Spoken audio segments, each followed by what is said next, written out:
things up here, even for you even more. It goes on the I see. Like that? That Yep, works. yep. Nice, thanks. Whoop, I did it again. There we go. That's what I mean to I do. like to try and make it nice and neat for you. Because mine is is all inside. So Are we live with audio? Yep. Can we still do the test pick here or no? Because that's live too. No, too late for that. You guys will get to see us test our closeness to each other. Bring that up a little bit. Oh. Oh, shit. I got lipstick all over my face. Things are out of control here, ladies and gentlemen. Things are out of control. I haven't even started yet. Let me get your headphone too. Yeah, you should be good to go, babe. And is the monitor off? Monitor's off. A full checklist is checked. You can share on the Facebook post. I still don't know how to do that, but that's okay. Check yourself. Good afternoon, Philip. I am fantastic. I get to spend time with my wife talking about movies.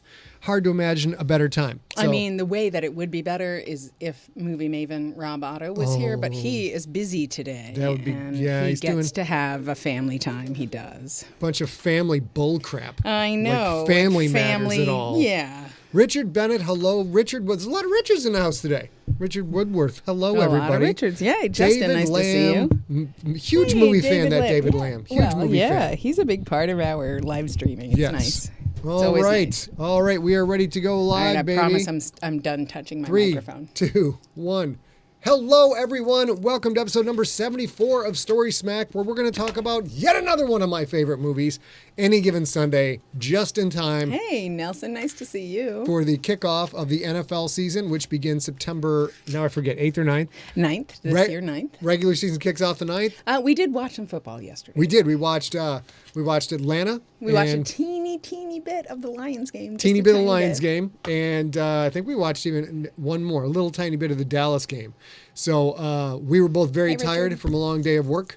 So basically we just sat on the couch and slumped. You had a really good day's work. And a very, very busy, very busy week. I actually, earlier this week, I got the shingles vaccine, and last night at around 6 o'clock, I was sleeping on the couch mostly. Pretty much, mostly. Kind of wiped you out a little bit. But oh my goodness, he launched a new video for his band Super Weapon yesterday, and if you haven't seen it, check out at YouTube Super Weapon Band. Go to youtube.com Super Weapon Band. Best place, I think, to see it, because we don't have enough YouTube followers yet to get fair. it. Yeah, so you just go to superweaponband.com. You will be able to see it there. It's super fun. It's really fun. Got to ham it up and be a rock and roller, which there's going to be more of, but it was kind of great. Yeah, and so that they filmed in early July, and then the video was put together by magic makers at Invivium.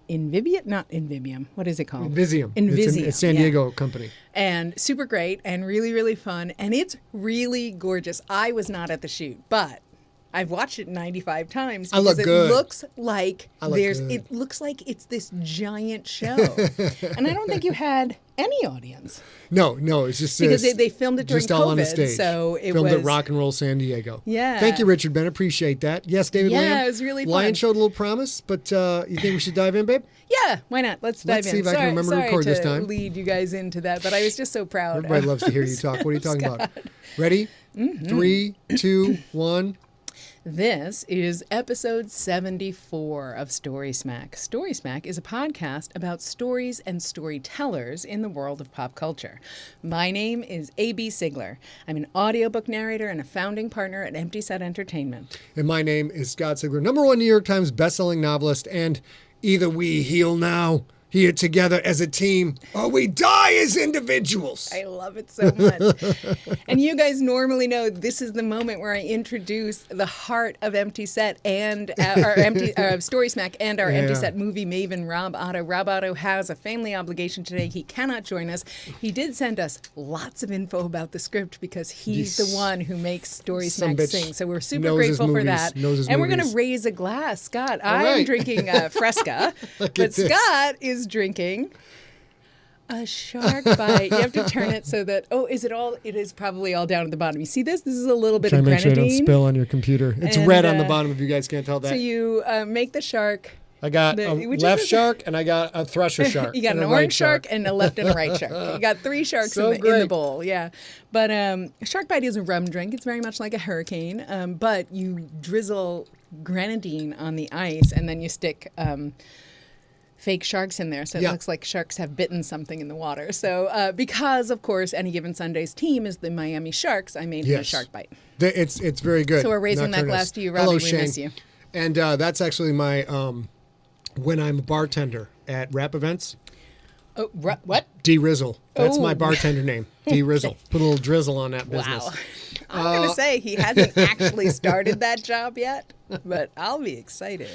So, okay, Nocturnus, this drink is a drink you would have loved to have in college. It's so good. Very it's sweet. so easy Very drinking. sweet. It's so Rattle sweet. out the recipe quick and we'll get into the rest of this. It's dark rum, light rum, sour mix, which is sugar, water, lemon, and lime and those juice. of you listening at home after the fact, there are actual sharks in my drink. Little plastic sharks in the drink. Because my girl is the best. I got plastic sharks in this electric blue drink. It's a very Miami type thing. It's great. This is one of those drinks that if you're on a boat in the summertime and it's balls hot, this is a great drink. If you are at a party and you're 19 years old and you're in college, this shit will fuck you up. But anyway, enjoy it. It's a pretty fun drink, and it's very blue. All right. So we are here today, of course, talking about stories and storytellers in the world of pop culture. As you know, this week we are talking about the 1999 release, Any Given Sunday. You guys, this hits on so many levels. So many levels. But before we begin about the how it hits and who's in it and who directed it, can you give us the movie guy? I love the movie guy. Mm-hmm. 4 years ago, a man, Tony D'Amato's Miami Sharks, were at the top. Now his team is struggling with 3 consecutive losses, sliding attendance, and aging heroes, particularly 39-year-old quarterback Jack Cap Rooney. Off the field, D'Amato is struggling with a failed marriage and estranged children, and is on a collision course with Christina Pagliacci. Gosh darn it. Pagliacci? I even put the pronunciation. On a collision course with Christina Pagliacci, the young president co-owner of the Sharks organization. In a world where there's 2 more teams in Miami playing football. All right, let's go. So you guys know this. We always forget to say this, but this time I remember. We're talking about Any Given Sunday. We are going to spoil the shit out of Any Given Sunday. So if you haven't seen it since 1999 and you want to watch it, you have to turn this off until you're done. Baby, give me the financial breakdown of the movie. So, again, like I said, made in 1999, Any Given Sunday cost $55 million to make back in 1999, which is about $89.6 million in 2021 dollars. And it made $100.2 million at the box office. So it pretty good. Doubled its budget, and that is absolutely spectacular. And I think the rule of thumb is you take the budget of the movie, 50% of that, you take the budget, then multiply that by 50%, and that is the amount of money that's spent on promotion. Yeah, and I'm not sure if that's in the budget. No, it's almost never in the budget. Often they don't put the marketing budget, the post-production budget in the details. But so even if it's with a $25 million promotion budget, still cleared $25 million, which is great. Oh, it's absolutely great. Hit. And it's also it's a legendary movie. It's made by a legendary director. We're going to talk about it. It stars so many people you've seen 10,000 times. So high level, baby. What is your favorite part of the movie? Okay, so for me, I'll never get over it. There's this beautiful moment in the sauna where Lawrence Taylor's character is talking to Jamie Foxx's character, Willie Beeman. And Willie Beeman, as you know, if you've seen this movie, he's like the young, brash quarterback who is literally delivering the goods. He was a 3rd-round draft pick. He was all this other stuff. And yet he shows up and brings it all home.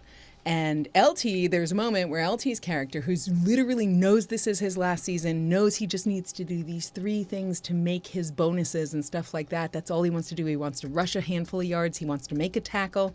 And he wants to get through the game without getting called out. And he has this beautiful speech, and there's a line in it. He says, when a man, because of course football is all men, but it resonates with me as a human, and it's this. He says, in that speech, he says, when a man looks back on his life, he should be proud of all of it. And LT goes on to talk about not just the time that you were on the grass and in the cleats, on the turf and in the cleats, like your whole life you should be able to be proud of. And that's a huge motivator. That's a huge thing about how we live our lives and how Empty Set works. We want to make cool stuff for cool people. We want to look back and be pleased. we might screw up, but we want to be pleased. And I think that's what LT's saying there, and it moves me quite a bit. What about you? So, of course. I know, it's great. My wife's doing this super high-level philosophical quality of life analysis. My favorite part is Willie Beeman throwing up. But tell me more about that.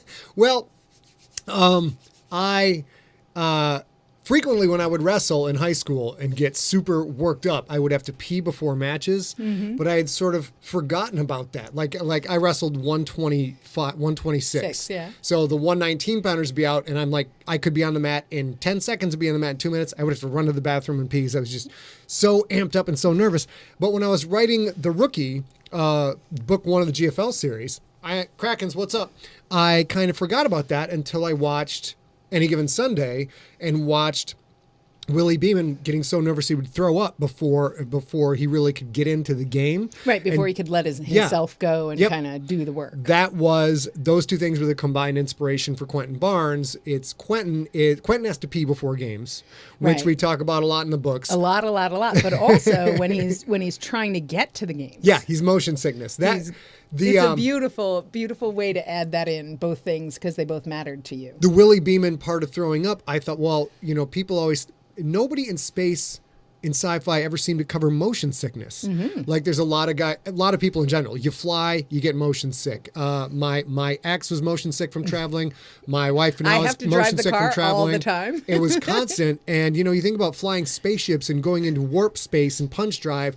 People are going to barf. So that movie helped inspire one of the anchoring aspects of Quentin's character, that he gets motion sick when the thing jumps in a punch space. It makes him more real than if it hadn't happened. And you guys are probably like me. I honestly didn't connect that Quentin, when he's coming up out of punch space, throws up. I never connected it to Any Given Sunday. And likewise, I never connected the second that Quentin is in the pocket, he has to pee.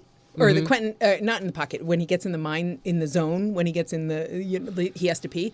I never connected that either, but it's a beautiful little homage to you as an athlete, as a younger athlete, and also. Last thing I'll say about it. It used to make me so friggin' nervous. I'd be fine. I was like team captain. I was all ripped up and buff. Were you team captain? I didn't know for that wrestling. Until today. Yeah, and ready to go into battle. And then right before the match, I'm like, what if I beat myself? All right, so we got to go. Nice to see you. We have an enormous amount of characters to get through, enormous amount of actors. We're going to go through that so we can talk a little bit about the ascent of the black quarterback in the NFL and a lot of the problems that happened before that and where things are at with it now. But first, we got to go through this incredible cast. And without Rob Otto here, the two of us, I am the movie person here. I watch many more genres and have been and much more a student of the art. Nowhere near Robbie, but I'm going to do my best. So I will say from the get-go, this is absolutely an Oliver Stone joint. And that is not a thing that Oliver Stone uses to call his movies. That is obviously the provenance of Spike Lee, a Spike Lee joint. And why I say that is that Spike Lee actually talks about the Spike Lee joint as being, he is bringing not just his acumen as a screenwriter, a director, an actor, or whatever. He is bringing his entire self to the movie. That's why he calls it a Spike Lee joint. And I posit that this is an Oliver Stone joint. Yeah. He's in it, and he's not always prominently in all of his movies, but this is him he's one of the broadcasters in Any Given Sunday, and he brings all of his actual normal Oliver Stone things to this movie. He is very invested in the script. He's very invested in the characters. He's very invested in the process of them getting into it. He also literally has the star power to fill this entire movie with huge, powerful people. So what he did is he adapted a script from a John Logan script that was supposed to be a made-for-TV movie. He merged Logan's project with a football film called You're Okay. You're Okay, It's Just a Bruise. I'm sorry. You're Okay, It's Just a Bruise. That was a tell-all book by Robert Hunzinger, a former team physician on the LA Raiders. And you might see Dr. Ali like Dr. Ollie is a lot like this guy. And in January 1999, Stone held a training camp in Miami for the actors and the actors and the athletes in the film. Alan Graff, a member of USC's 1972 championship team, and the film's second unit director, football coordinator, and stunt coordinator, was in charge of that entire camp with Stone. Graff filmed practices, and then they reviewed the footage with the actors, which, knowing you, I know is a thing that you did every day. I never played football or never was around football, but apparently that is how you do everything, even in high school. You film absolutely everything, so you can review it and see it from a distance, have coaches go through it with you. But for this was critical because this isn't just some high school football movie. This is supposed to be a former championship team in a pro league adjacent to the NFL. It is supposed to be an NFL, right? So that everything had to look good. We'll get more into that as we go. Yeah, of course. So this was the first Oliver Stone movie since 1981 that Robert Richardson was not the cinematographer. And this happens a lot in movie making where you sort of appreciate their both combined talents. But in this movie, Robert was working with Martin Scorsese on Bringing Out the Dead at the time. So Salvatore Totino got the job, and this was his first feature film. And Salvatore Totino goes on to be a DP for a lot of films, which is awesome. And then Stone would often ignore the call sheet, which I love. This is a moment in Oliver Stone's life where he is so powerful as a movie maker and has delivered the goods enough times that he's literally like, yeah, no, everybody's got to be on set, and I might ignore the call sheet, which is insane in movie making. It's insane. It's so expensive. But what he wanted to do was keep everybody on their toes. So sometimes he would ignore it and call a different scene. And do you know what that's parallel to in the movie? No. Do you think about it? That's Willie Beeman not running the plays that are called. Exactly right. I never thought about that. That's so cool.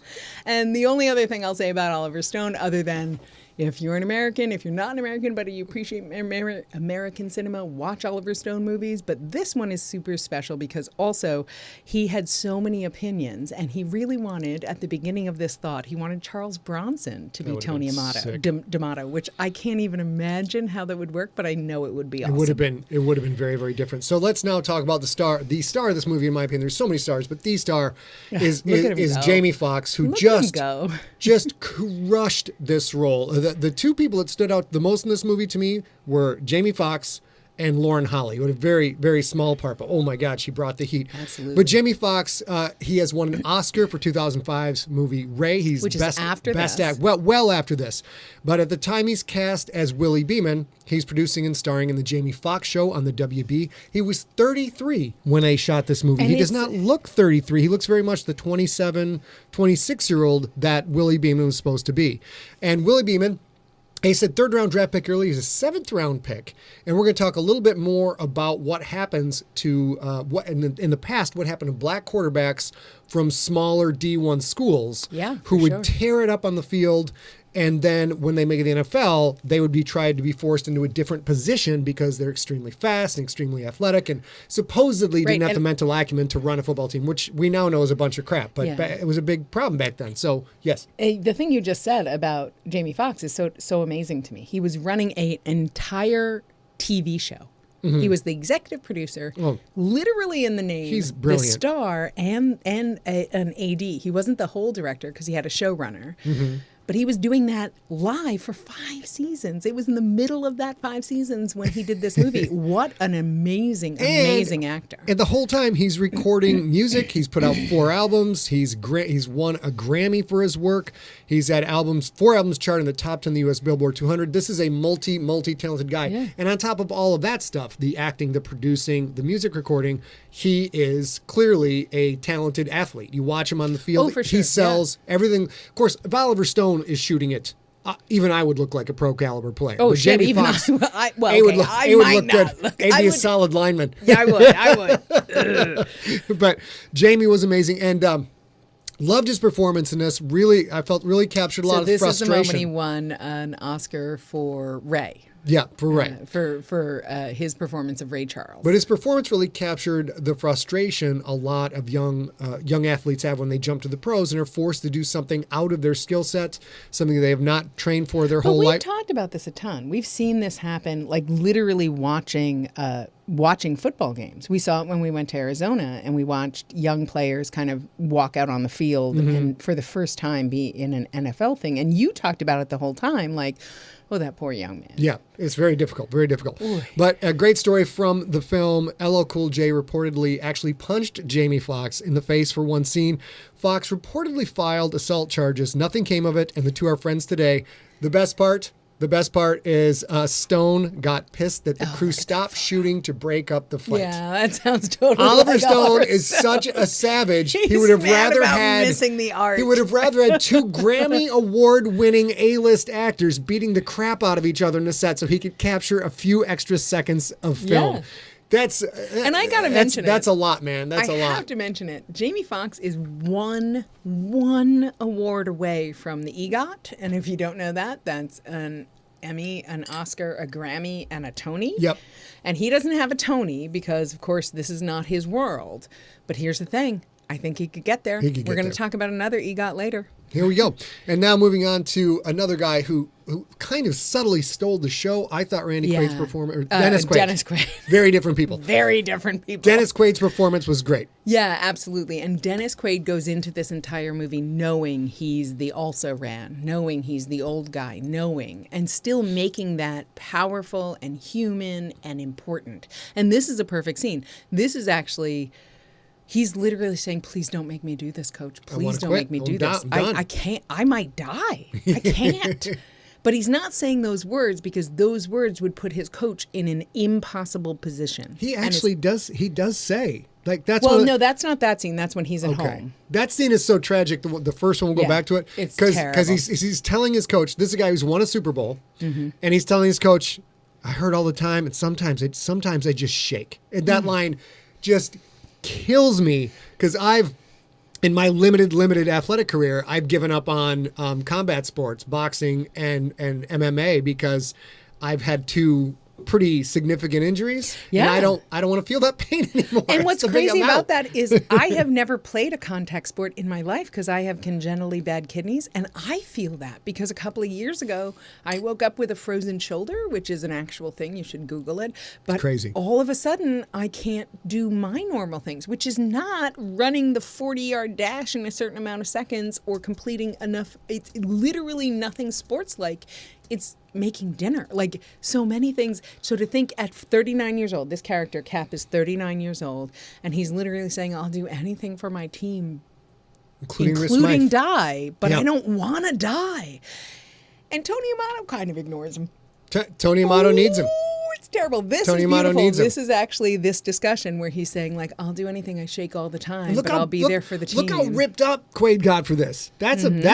He looked like a pro quarterback through and through. And in this particular scene, Tony Amato says, I knew you'd be there for me. Like all he does is say yes. What I love about Tony's a shitheel. In this entire movie, Tony Amato is a shitheel. Okay, but cool. This particular photo, Cap Rooney's house is actually Dan Marino of the Miami Dolphins, his actual home, awesome. Which is where they shot this scene. So this is him probably around the time that came out, or a little bit older. No, I think this is more closer to today, isn't it? Yeah, and of course you guys know he has had so many wins. He was in Breaking Away in 1979. That was his debut. Great movie. He was in The Right Stuff. He was in The Big Easy. The Big Easy. What a great, terrible movie.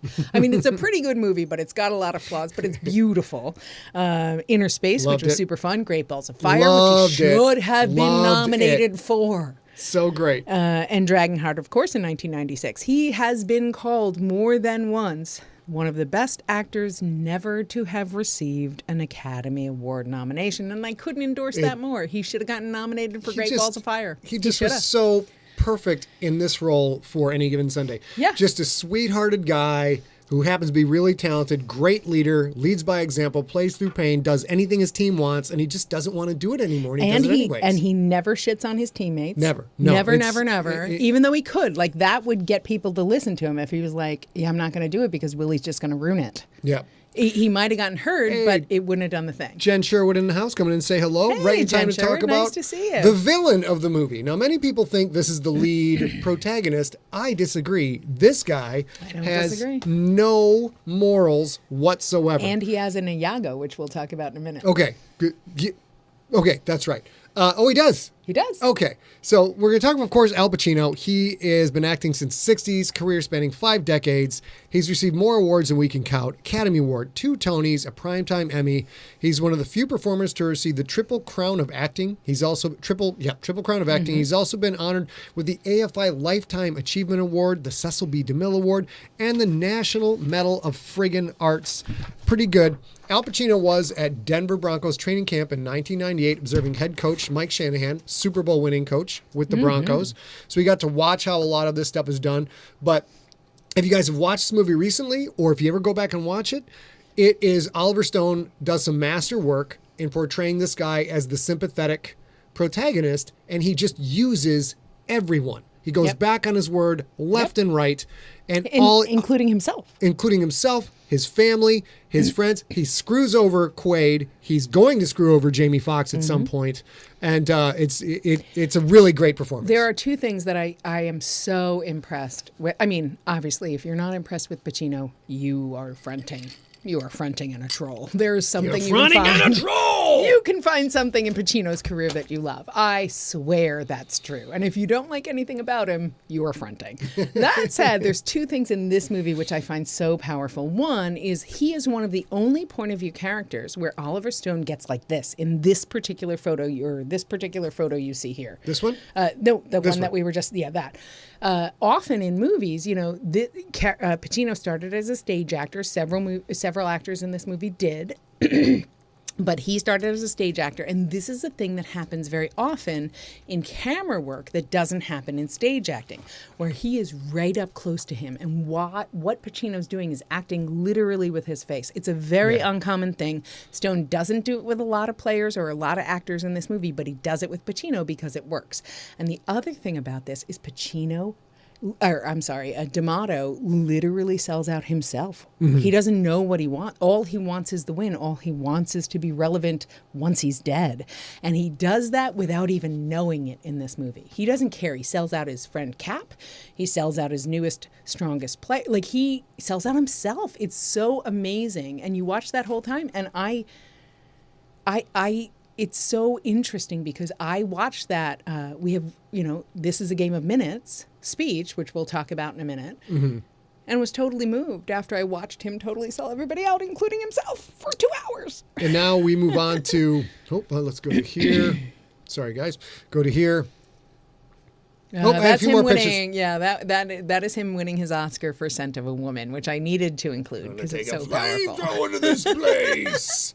And now we get to Cameron Diaz, who I thought, I think if you want to know what Oliver Stone's real talent is, there are no bad performances in this movie.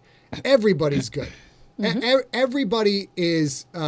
Lawrence Taylor, who is a football player, not a trained actor, has one of the best performances I've ever seen someone portraying an athlete to make, someone who really communicates what it's like to break a bone and go out and play anyways. What it's like to cut off your own finger to stay on the field. That's all Oliver Stone. And Cameron Diaz's performance, and she's a rock star to start with, but she killed in this. Yeah, and don't move from this photo for a moment, because Cameron Diaz, of course, comes into this movie. She plays Christina Pagliacci. Christina Pagliacci is the daughter and now the president and co-owner of the Miami Sharks. Her father was the president, CEO, and co-owner of the Sharks before he died, which was before this movie started. And now she's obviously in her late 20s, trying to be this person. She's an MBA in business. This is a scene where she meets Willie Beeman for the first time, and the first thing he says, also naked from the pants down, or from the belly button down. First thing he says is, hey, if you're ever interested, I'd like to take you out. And she spends this entire time looking directly at his face and saying, I make it a deal. I make it a thing not to date players. Now, what's beautiful for me about this performance is Oliver Stone is absolutely this guy that you said he is. He's a guy who never lets a bad performance in his movies, no matter who, but also he never makes it hard for the actors to be really ruthlessly themselves. And Christina Pagliacci is a very young, very beautiful woman in a very cutthroat job, in a very cutthroat league, in a very cutthroat industry. And there is never, not one time in this movie is there, you look cute in that. Oh, didn't you want to put the tits on display? There is nothing. Oliver Stone makes her hateable. Yeah. Absolutely, without making her, like a young, beautiful woman. And I find that so powerful. Like, he makes her exactly like her mama, exactly like all the owners, without relying on the easy method. And I find that which super is easy powerful. to do with her. And this is obviously Cameron Diaz in her she's a gorgeous human being. She has retired from acting, which I also respect a lot, because she decided that she could either act or she could have a life. And so this is actually her in her afterlife, in her non-acting life. And I'm super excited because he did such a good job with her and made her ruthless and cutthroat without making her kind of bitchy. Right. Let's move on to maybe James Woods. Sorry. Oh, okay. Of course. And then Cameron Diaz in The Mask, Charlie's Angels, Bad Teacher. Yeah, I was going to cut that out Mary. because I forgot I put this photo in there. We got to put this photo in there. Yeah, I'm so sorry. I've never loved an actor or actress more than this moment. To know that she goes out and sells this role with the jizz pompadour is just as like, that she is read a the cool... script with the jizz pompadour. She fought for the part with the jizz pompadour. And then she did it. Great. And look at her face. She's not like, no, don't mention it. Don't mention it. She's literally like, baby. She's acting her ass off. What do you need? There's nothing wrong. Oops. And now so great. Move on to James Woods. James Woods he had acted in 67 plays before achieving his Broadway debut in 66. Has gone on to be nominated for 2 Academy Awards, one in Best Actor for Salvador, the other in Best Supporting Actor for The Ghost of Mississippi. He is the recipient of 2 Primetime Emmy Awards as well. His character in Any Given Sunday was characterized as an unscrupulous teen doctor who often looked the other way. Probably very similar to the source material that this came from. Dr. Harvey Mandrake was James Woods at his slimiest, and James Woods very good at playing slimy dude. So good. So can you go back one? Yep. I love this shot too, because again, obviously, Cameron Diaz looks great. We don't talk about that. Also, James Woods looks a little less great than he could with the, all the things. And we don't talk about that either, which I love. Also, Mandrake will kill ya. I didn't know Mandrake that. will kill you. Mandrake the plant. Dr. Mandrake, walking Ignore poison. what you know from Harry Potter. Mandrake will kill you. Walking poison with a clip-on Nextel on his belt and a fanny pack. So, don't leave it to Oliver Stone to not tell you exactly what you would think, but he named him Harvey Mandrake. Mandrake, though, does have a Pantheon Cup ring for doing his job, so he's doing okay. We move on to, we only have one picture of this young man. He's very accomplished, too. I know, but Ollie, this is Dr. Ollie Powers, and he works for Mandrake. He's one of the other team physicians, and he's the one who's sort of saying, like, we're killing these people just for ratings.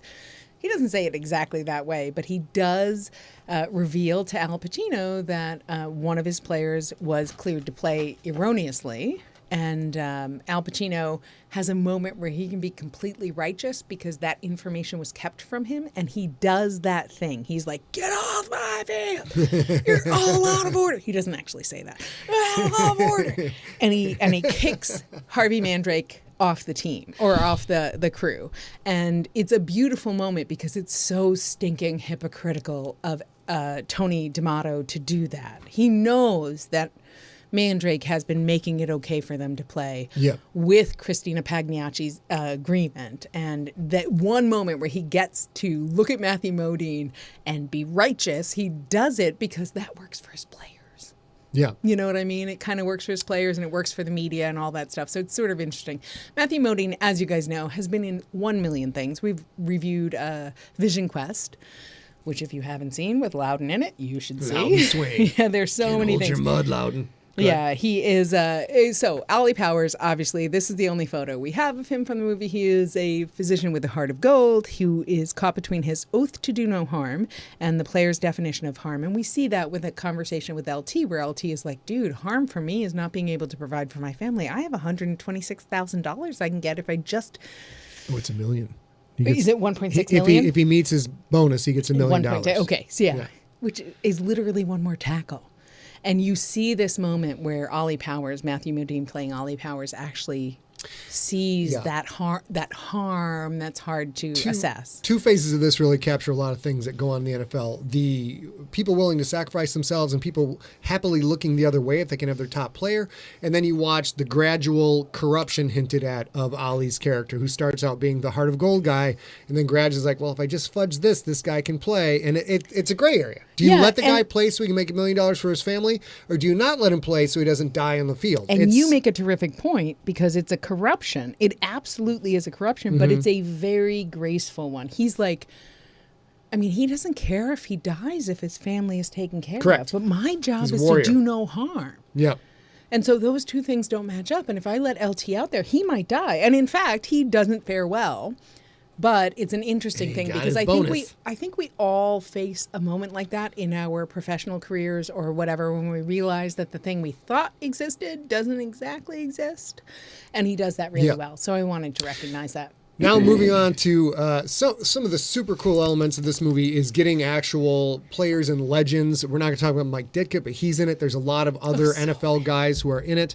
And as coaches too, right? Yes, they have usually you have them as coaches. But we've got Lawrence Taylor on the left, Jim Brown on the right, arguably the greatest defensive lineman to ever play the game on the left, and universally accepted by everyone who actually knows football, the greatest running back of all time on the right, better than Emmett, better than Barry Sanders, when Jim Brown in his brief career with the Browns was unstoppable. He broke the mold, and to this day, he is the most dominant running back. And I think if you don't even know football, you know him as a good dude. He seems like a good dude. He got out of the game a little bit early. He went into acting. He did Mars Attacks. He's been in The Running Man. Mars Attacks. One of the breakout roles for him, of course, was he was in The Dirty Dozen. Really, really great to get him into the movie. And he had a great scene where he got to sit down and talk with Al Pacino about how, of course, now you guys, it's hard to have sympathy for NFL players now. An NFL player's had a 5-year career should have at least $1 million in the bank, unless they're just being idiots with their money. And for workaday people, that's hard to appreciate. But back when Jim Brown played, there weren't $1 million salaries. The people who got that kind of money were very few and far between. Mm-hmm. And most people didn't even make enough money to pay their health care bills long term. So he gets to talk about that. And then on the left, Lawrence Taylor, a man with a stellar Hall of Fame football career and also very troubled personal life. Yeah, but Lawrence Taylor getting to have that sauna scene and getting to talk about, how difficult it is to be. This is a blood sport. If you are playing professional football or college football at any level, it is a blood sport. You are going to get hurt. You're going to have to play through the injury. And at some point, you are going to have to weigh the odds of your future health against your current career. I got out of wrestling in college because both my knees were swollen up like the size of volleyballs. They were gross.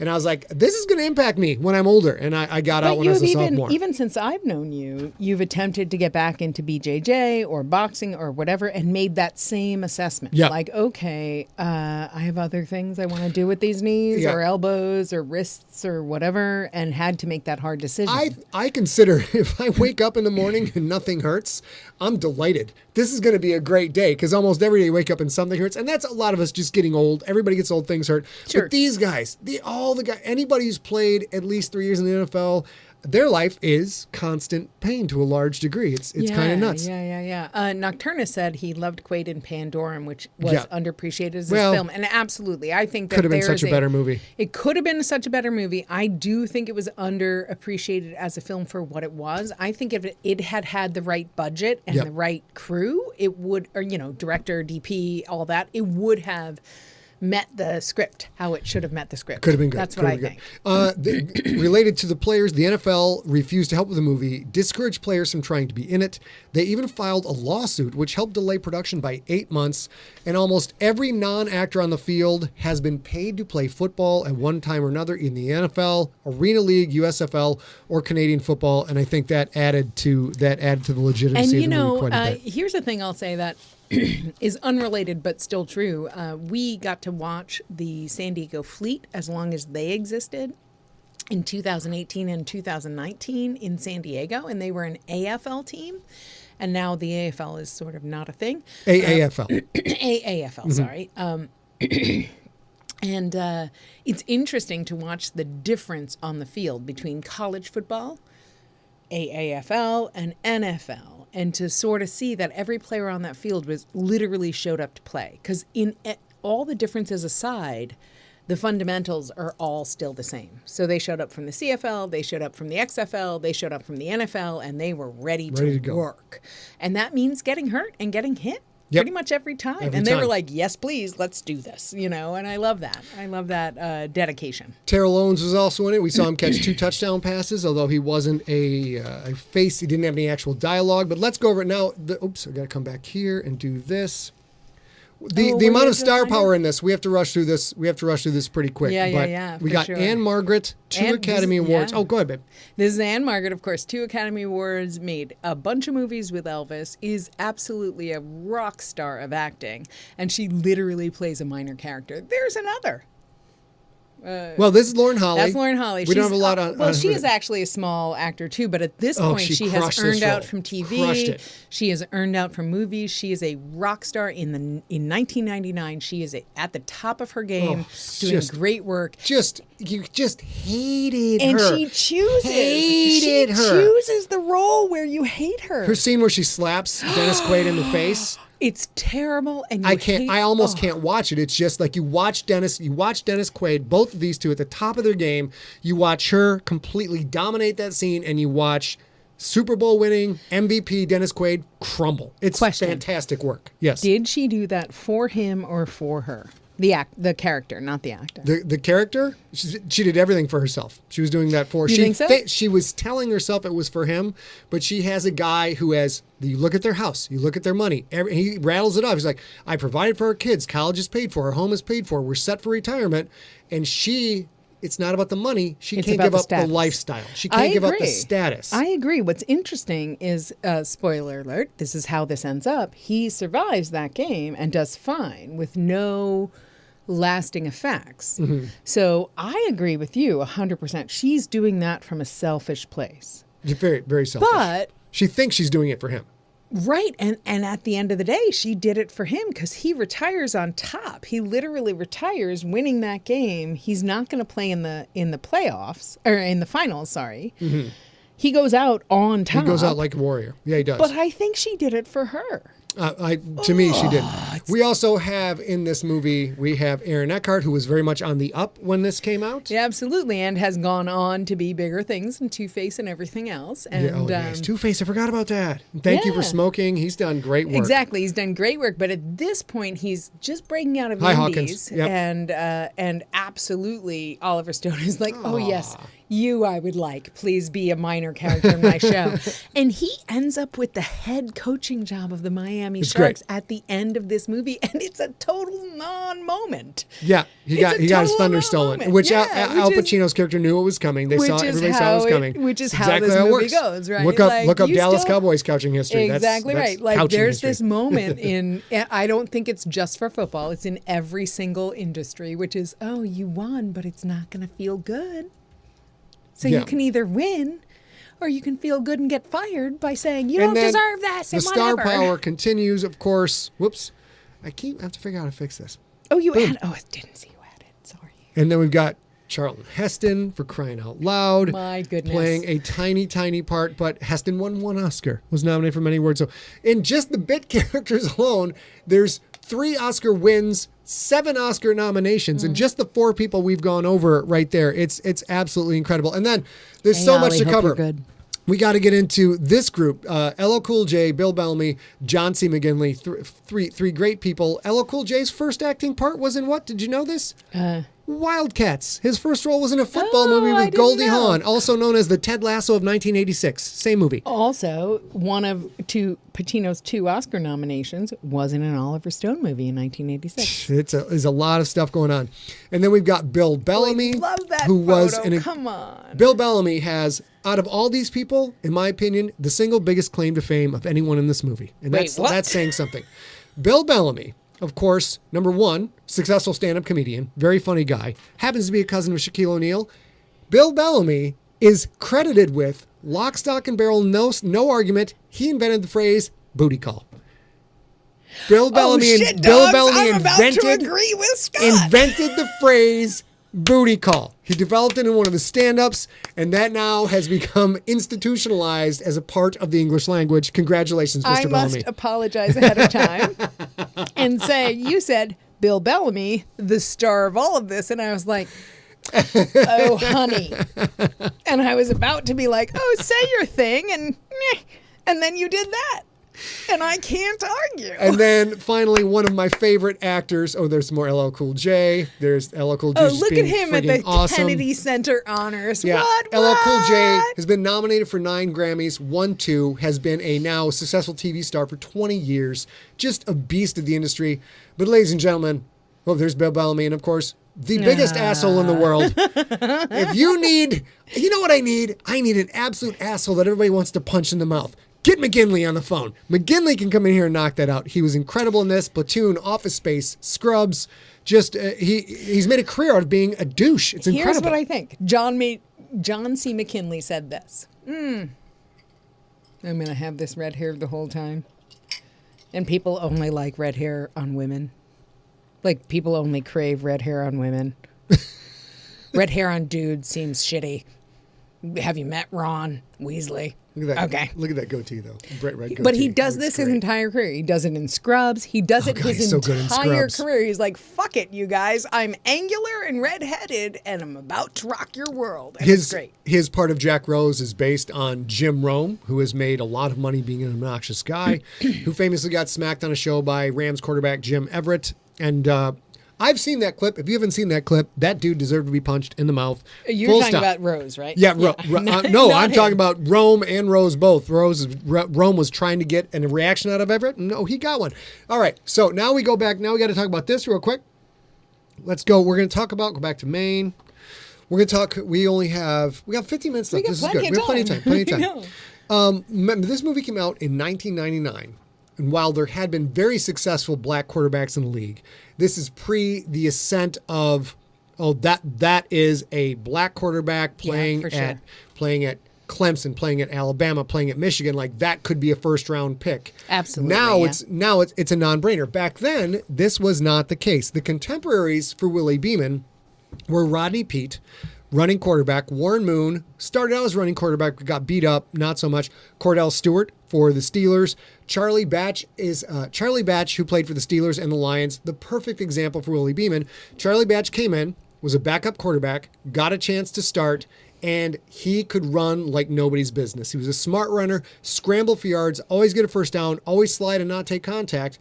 I remember being a Lions fan and watching, and they forced him to stay in the pocket all the time, and he got lit up by staying in the pocket. Like, you could see a space open. Charlie Batch's instincts were like, I'm going to go run and get a first down, move the chains. But they made him stand. They made him stand in the pocket, and he just got obliterated, and it ruined what could have been a fantastic career. And I know you've got more to talk about, but I want to say, as a person who didn't appreciate football until quite a lot later. And so for me, Warren Moon, or also absolutely not so much Charlie Batch, I don't know a lot about that, but for me also Donovan McNabb. Those are people that I can look back on in my non-fan history, because my brother and stepdad were big fans, and be like, oh, yeah, no, they were kind of sort of lit up and pawns, sort of. And what's interesting about that is your next guy kind of I think changes a lot of things. Donovan McNabb changed a lot. Donovan McNabb, 4 Super Bowl. He just Hall of Fame, incredible career,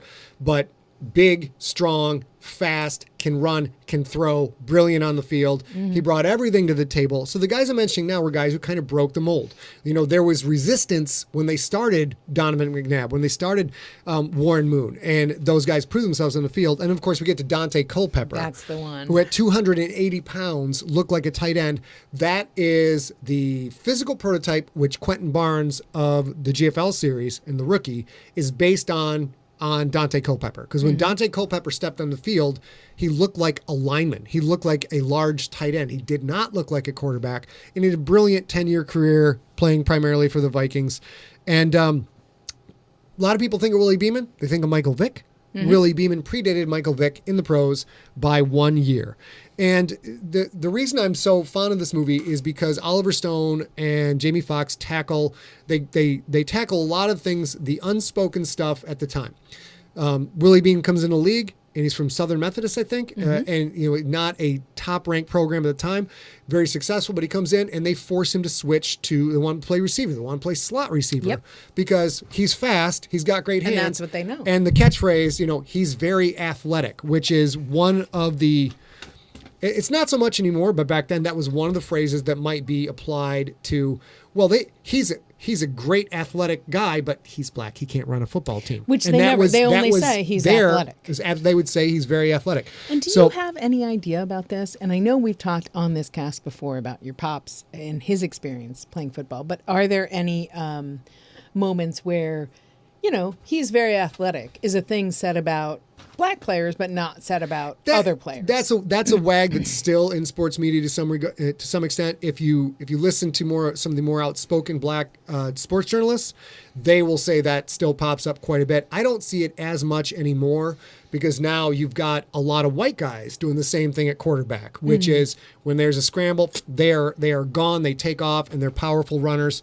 So now it's not quite the same thing anymore. But even in the 90s, there were still thoughts in the league that a black quarterback couldn't be a championship quarterback. That is the basis for Quentin Barnes. Yeah. So a lot of Quentin Barnes in the rookie is, well, he's from the purest nation. He, great, he's big, he's fast, he's strong, but he doesn't have the mental horsepower to be able to have a championship team.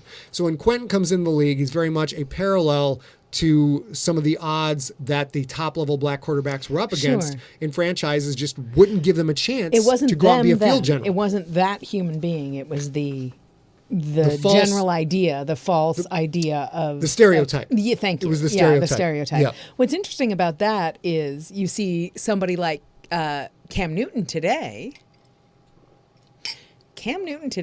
off the field, and I'm specifically speaking off the field, is LL Cool J's character. He is. He wants to be spectacular and visible and showy on purpose. He still delivers on the field. Like, he does all those things, and I find it kind of interesting that life imitates art in that way. And life imitates art in this way, too. So now, at this point, there have been 3 black quarterbacks who have won a Super Bowl. Of course, the first one was Doug Williams in 1988 with the Washington football team. At which point, just shocked a lot of people. Doug Williams came in and just whooped it up, at a great season. Russell Wilson in 2014, Patrick Mahomes in 2019. So only 3 at this point. But what's really interesting to me is now, in 2020, the league set a record with 10 starting black quarterbacks. Again, we're paralleling this to Willie Beeman and the Miami Sharks. Out of all the teams, there are only 10 that were black starting quarterbacks, but they're all very, very, very talented, dominant guys. Cam Newton, of course, has dropped down a little bit. Teddy Bridgewater's back on the ascent. Dwayne Haskins, Lamar Jackson is crushing it. Patrick Mahomes is crushing it. Kyler Murray should have a breakout year in 2021. Dak Prescott got the huge deal from Dallas. Tyrod Taylor, Deshaun Watson, we'll see what happens with him, and Russell Wilson, who's still one of the biggest all-around threats in the entire game. That guy changes games instantly. So that's all. It's very interesting that Any Given Sunday came out when it did, with the message it had, when it had that message, and now we see things have changed dramatically. I mean, like, that was 30 years ago? 1999? It was 1999. So it's 20 years ago, right? Well, 99 to 2000, 2000 to 10. No, 30 years 30 years ago. So all of the quarterbacks we were talking about right there, I don't think any of them were born when Any Given Sunday came out. And what the beautiful thing is so many things. So you're going to say, of course, football is always about, if you're a person who is not a football fan, the argument is like, it's just a game, which is objectively true. It is just a game. Nobody dies if you fail. At the same time, it is a game you chose for your career, and that is the thing that supports your entire family and probably your extended family if you're talking about football. It's generational wealth for some guys. It's generational wealth in a way that they couldn't have got it before football. Number 2, yeah, okay, you don't like football, that's okay. I don't like international espionage, but that's still a career. You can have a career. There can be good in careers that you don't appreciate, all these things, but so often because it's so available to you as a I'll call a layman or whatever, I spent an enormous time of my life completely, football was irrelevant to me. And I am lucky because I never was like, gosh, they're just playing a game or whatever. But you have this job too. Whatever your job is, you are choosing to make that important, and that's what they're doing here. But they risk their bodies and their future and their lives in a way that I don't, being a publisher. You know what I mean? So it's still valid. And even the actors in this were risking themselves. Football, it can't be faked. You can see a hit on the field. You can magnify it with editing tricks, but you still got to have that hit. The players or their stunt doubles were actually hitting and tackling and blocking. Stone put cameras where they had never been before. He put a face mask on a pogo cam and ran with it to show a running back's point of view. He put a doggy cam on a player's shoulder. Steady cam operators were sometimes trampled. So because you can't control when those big bodies hit each other at that force and that velocity, people fly and they hit the wrong guy. We were watching last night, and two referees got bowled over. Poor guys. And there was so fast-paced. Yeah. There are over 3,000 editorial cuts in the movie. Absolutely, yeah. So the NFL was absolutely opposed to this movie. They not only worked to, they had an injunction that tried to get them that they were trading on a trademark. It took 8 months to resolve that. They weren't trading on a trademark, so they actually filmed without the NFL's cooperation, and they filmed, therefore, at Orange Bowl Stadium in Miami. That served as the Miami Sharks, who are the professional football team, that served as their home stadium. There's some great cast notes here. Sean Puffy Combs was originally cast as Willie Beeman, but scheduling conflicts caused him to drop out. However, some say the football people started working with Combs and he was so bad at throwing that they had to replace him. I find that to be a little bit more believable than Sean being like, bro, I'm busy. I can't be in an Oliver Stone. But I have something to say, you guys. I have something to say. Sean Combs is, oh my God, what is he, like a quintuple threat? Like, he's such a powerful businessman. He has changed so much about the industries that he's worked in. I'm kind of glad. He can't throw a football. I don't think this is the right fit. There's something wrong with him. There's something he can't do. He can't throw football. There's one thing the dude can't do. Chris Tucker was offered the Beeman role, but turned it down. I do not think that would have been successful. And then Cuba Gooding Jr. auditioned for Beeman, but since he already played a football star in Jerry Maguire, Oliver Stone didn't want him. And Cuba could have done it, but I think Jamie Foxx is the subdued rage Jamie Foxx has in the conversations with Al Pacino on the field. When Al Pacino's trying to tell him what to do and Jamie Foxx just not making eye contact with him, like, yeah, boss, whatever you say. Well, he already knows what he's going to do. I think that's that athlete attitude, chip in the shoulder that Jamie Foxx captured extremely well. I think Cuba could have done it, but I'm not sure about the other guys. I completely agree with you. Obviously, we know Cuba Gooding Jr. can play a role as a football player who wants to win.